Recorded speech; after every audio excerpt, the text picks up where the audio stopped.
Student, क्या हालचाल? बढ़िया। मेरे यूट्यूब चैनल में आपका स्वागत है। आज हम कुछ क्वेश्चंस कर लेते हैं। मैंने आपको एक कायरल कार्बन के क्वेश्चंस कराए थे, लेकिन जब मैंने दो कायरल कार्बन के बारे में रिलेशन बताया था तो मैंने सिर्फ और सिर्फ रिलेशन के बारे में आपको बताया था, उससे रिलेटेड क्वेश्चन नहीं किए थे। तो हम RS से चेक करते हैं कि इन दोनों के इन दोनों कंपाउंड्स के बीच में और जो भी हमें गिवन कंपाउंड्स दिए उनके बीच में क्या रिलेशन है एक दूसरे से। ठीक है, जैसे फॉर एग्जांपल यहाँ पे मेरे पास A है और ये B है। हम देखते हैं कि B और A एक दूसरे के क्या रिलेशन में आते हैं। जैसे मैंने आपको एनांटियोमर्स पढ़ाया था, डायस्टेरियोमर्स पढ़ाया था। ठीक है, तो क्या है ये आइडेंटिकल कंपाउंड्स है कि क्या है और हम जब दो कायरल कार्बन से देखते हैं, इसके लिए भी हम क्या करेंगे, RS कॉन्फ़िगरेशन निकालेंगे, उससे चेक करेंगे। ओके, मैंने आपको बताया था कि आई थिंक मेरा 2 या फिर तीसरा प्रीवियस वीडियो आई थिंक, उसमें मैंने आपको बताया था ट्रिक्स की आप कैसे निकालोगे RS कॉम्बिनेशन से, आप कैसे रिलेशनशिप निकालोगे जब आपके पास दो कायरल कार्बन दिए हो। ठीक है, और आवाज़ में बेटा थोड़ा सा कोशिश है, अब थोड़ी सी तबीयत ठीक है बट अच्छे तरीके से नहीं है, बट जल्दी हो जाएगी। लेकिन मैं पूरी कोशिश कर रही हूँ, मैं 100% दे रही हूँ कि अच्छे से आपको बताऊँ। ठीक है, उसमें कोई कमी नहीं है, थोड़ी आवाज़ से रिलेटेड है, 1-2 दिन में वो भी ठीक हो जाएगी। ठीक है, चलिए ये आपका पहला क्वेश्चन है। तो बेटा सबसे पहले मैं कहूँगी आप इन दोनों का RS निकालिए। RS निकालना तो मैंने आपको बहुत पहले बताया है। ठीक है, कैसे निकालेंगे, ये फिशर है, फिशर प्रोजेक्शन है ना बेटा, मैंने आपको पढ़ाया है फिशर प्रोजेक्शन। तो ये फिशर प्रोजेक्शन है, आप जल्दी से इससे RS निकालिए, पॉज कीजिए और ट्राई कीजिए। ठीक है, चलिए आई होप आपने पॉज किया और ट्राई किया हो। अब इसको पहली प्रायोरिटी देंगे, इसे 2 देंगे, इसे 3 देंगे और इसे 4 देंगे। अगर आपका ये सवाल है कि क्यों दे रहे हैं, तो बेटा मैं यही कहूँगी कि आप मेरे प्रीवियस वीडियो में जाइए जहाँ पे मैंने फिशर प्रोजेक्शन पढ़ाया है। वहाँ मैंने अच्छे से एक्सप्लेन किया है कि आप RS कैसे निकालेंगे इन फिशर प्रोजेक्शन, और ये क्या है फिशर प्रोजेक्शन। ओके, तो 1 2 3 ये ऐसे आएगा, मतलब ये क्या आ रहा है, R आ रहा है but it should be S। यहाँ पे क्या हो जाएगा, ये S हो जाएगा। क्यों S हो जाएगा, बिकॉज H हमारा हॉरिजॉन्टल लाइन में। ठीक, अब यहाँ पे नंबरिंग करते हैं, बट पेन दूसरा यूज करते हैं। This is 1 and this will be 2, 1 2 3 4, ये ऐसे, ये ऐसे। तो ये क्या आया S, बट ये क्या जाएगा R। तो ये आ रहा है R, ये आ रहा है R। ओके, चलो यहाँ पे आते हैं। ये क्या है 1, this is will be 1, this will B 1 and this will be 2, this will B 3 and this will B 4। ये ऐसे होगा, ये होगा R बट आ क्या जाएगा S, बट आ जाएगा S। ओके, अब दूसरे pen 1, this will be 2 3 and 4, 1 2 1 2 and 3 R।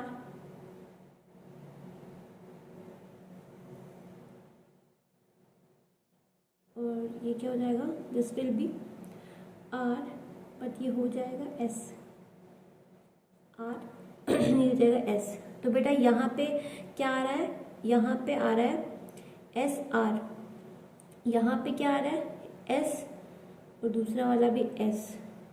तो बेटा आप एक S यहाँ पे कॉमन है, कौन सा S कॉमन है, ये वाला S जो है वो क्या है, कॉमन है। चाहे आप यहाँ देखो चाहे आप यहाँ देखो, ये S क्या है, कॉमन है। तो यानी कि जब आप एक कायरल कार्बन को देख रहे हो, पहले वाले कायरल कार्बन A मॉलिक्यूल में पहले वाले कायरल कार्बन की कॉन्फ़िगरेशन क्या आ रही है, S। दूसरे मॉलिक्यूल में पहले वाले कायरल कार्बन की कॉन्फ़िगरेशन क्या आ रही है, S। बेटा उसमें कोई चेंज नहीं आया, उसमें कोई चेंज नहीं आया। बट जब मैं दूसरे कायरल कार्बन को देख रही हूँ, जब मैं दूसरे कायरल कार्बन को देख रही हूँ, ये क्या है, ये फर्स्ट कायरल कार्बन है, और ये क्या है, ये दूसरा कायरल कार्बन है, दूसरा कायरल कार्बन है, ये फर्स्ट कायरल कार्बन है, ये सेकेंड कायरल कार्बन की कॉन्फ़िगरेशन है। ठीक, तो सेकेंड कायरल कार्बन की कॉन्फ़िगरेशन में चेंज आया, कैसे, यहाँ R बट यहाँ ये S हो गया। ठीक है, अगर ये क्लॉकवाइज रोटेट कर रहा है तो S मतलब एंटी क्लॉकवाइज, बट यहाँ पे कॉन्फ़िगरेशन सेम नहीं रही, तो ये दोनों क्या कहलाएंगे, डाई स्टीरियोमर्स, डाई स्टीरियोमर्स। क्योंकि मैंने आपको चीख के बताया था, जब मैंने आपको टेबल दी थी तो उसमें मैंने आपको बताया था कि अगर कोई भी, चाहे वो पहला हो चाहे वो दूसरा कायरल कार्बन हो, बट उसकी कॉन्फ़िगरेशन अगर बदलती नहीं है दोनों मॉलिक्यूल में, और दूसरे कायरल कार्बन की कॉन्फ़िगरेशन बदलती है, तो उनको हम क्या कह देते हैं, डायस्टीरियोमर्स, डायस्टीरियोमर्स। बेटा वो टेबल बहुत इंपॉर्टेंट है जो मैंने आपको पढ़ाई है, तो ये डायस्टीरियोमर्स है, डायस्टीरियोमर्स है। अब नेक्स्ट क्वेश्चन आप ट्राई कीजिए, पॉज कीजिए, ट्राई कीजिए, ये जो आपकी स्क्रीन पे दिया है। चलिए, उससे पहले मैं आपसे एक क्वेश्चन पूछती हूँ, बेटा ये जो कंपाउंड है इसका कोई नाम है क्या, इसका कोई नाम है? बेटा मैंने पिछले लेक्चर में पढ़ाया था कि यहाँ पे POS प्रेजेंट है, प्लस यहाँ पे POS है, क्या यहाँ पे POS प्रेजेंट है? मैं आपसे पूछती हूँ, क्या यहाँ पे POS प्रेजेंट है? Answer is no. POS है क्या यहाँ पे? नो, POS नहीं है। ठीक है, ओके, तो क्या हम इन्हें मीजो कहेंगे? नहीं, यहाँ पे सिर्फ एक कंडीशन सेटिस्फाई हो रही है, कौन सी? कायरलिटी की, मतलब यहाँ पे दो कायरल कार्बन तो हैं बट POS एब्सेंट है, इसलिए हम इन्हें मीजो नहीं कहेंगे। यहाँ तो बेटा कहीं से भी आप इसे मीजो नहीं कहेंगे।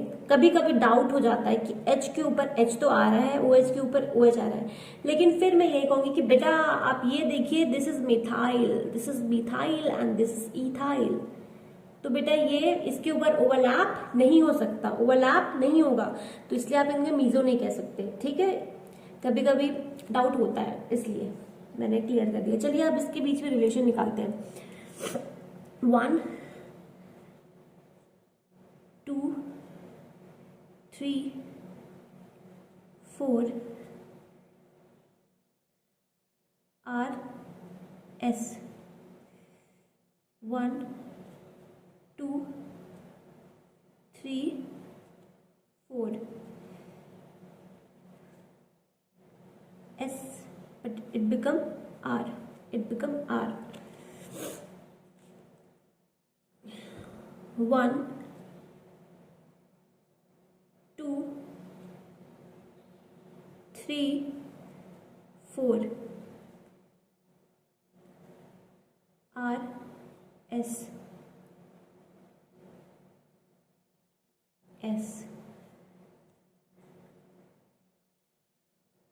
1 2 2 इसी को मिलेगा 2, this is 3 and this is 4, this will be like this, R, it become S, it become S।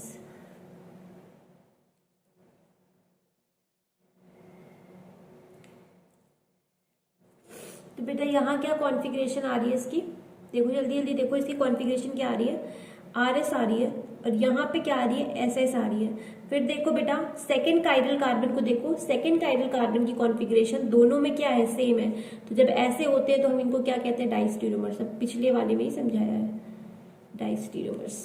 ठीक, चलिए नेक्स्ट वाला कीजिए, नेक्स्ट वाला।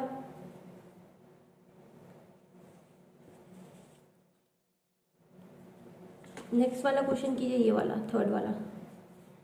This is A molecule, this is B molecule and this is C molecule.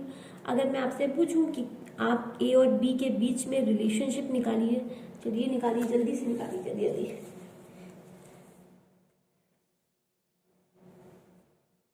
चलिए, ये होगा 1, ये होगा 2, ये होगा 3, ये होगा 4।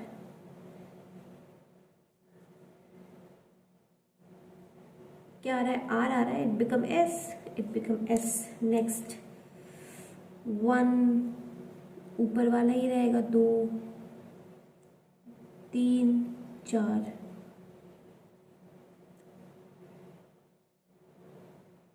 ये क्या हो जाएगा, आर, ये हो जाएगा आर। नेक्स्ट 1 एच है, this is 2, this will B 3 and this will B 4, ये होगा 1 2 3 4, आर एस। फिर ये आएगा यहाँ पे 1, दूसरा पेन, यहाँ पे आएगा 1, यहाँ पे आएगा 2, यहाँ पे आएगा 3, यहाँ पे आएगा 4, तो 1 2 3 4, ये आ जाएगा आर, आर, बट ये क्या हो जाएगा, एस, ये क्या हो जाएगा, एस। ठीक है, तो बेटा जब आप ए और बी को देख रहे हो, यहाँ पे क्या कॉन्फ़िगरेशन आ रही है बेटा, तो एस आर आ रही है, एस आर, एस पहला कायरल कार्बन, दूसरे कायरल कार्बन है आर, दोनों की कॉन्फ़िगरेशन है। दूसरे मॉलिक्यूल में क्या आ रही है, एस एस, तो एक कायरल कार्बन में क्या आ रही है, दोनों में सेम। तो जब ऐसा केस आता है तो ये क्या हो जाएंगे, डाइस्टीरियोमर्स। ये क्या कहलाएंगे बेटा, डाइस्टीरियोमर्स।